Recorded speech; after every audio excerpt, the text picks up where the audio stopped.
سنتے ہیں اردو میں خصوصی اپڈیٹ۔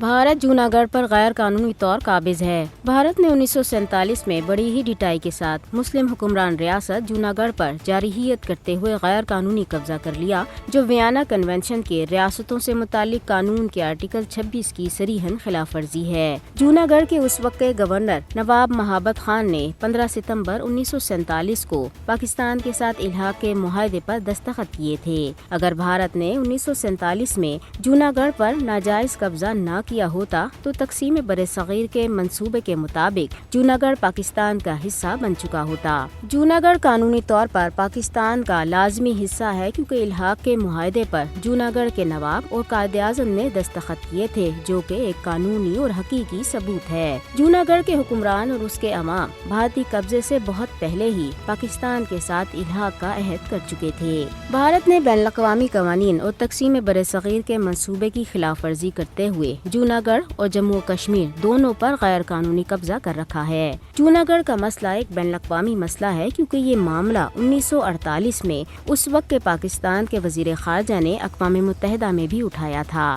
پاکستان جوناگڑھ کا معاملہ حل کرانے کے لیے پرعزم ہے، کیونکہ پاکستان نے اسے اپنے نئے سیاسی نقشے میں بھی شامل کر رکھا ہے۔ جموں و کشمیر اور جوناگڑھ دونوں کی ایک جیسی ہی تقدیر ہے، کیونکہ ان دونوں ریاستوں کے عوام کو اپنے سیاسی مستقبل کا فیصلہ کرنے کا حق حاصل ہے، جس کی راہ میں بھارت مسلسل رکاوٹ بنا ہوا ہے۔ بھارت اپنے جارحانہ منصوبوں اور فوجی طاقت کے ناجائز استعمال کے ذریعے خطے میں مسلسل بدامنی پھیلا رہا ہے، جس کا نوٹس لیا جانا چاہیے۔ پاکستان جموں و کشمیر اور جوناگڑھ دونوں کو بھارتی قبضے سے چھڑانے کے لیے کوشاں ہے۔ جموں و کشمیر اور جوناگڑھ تو بین الاقوامی مسائل ہیں، جن کے حل کی فوری ضرورت ہے۔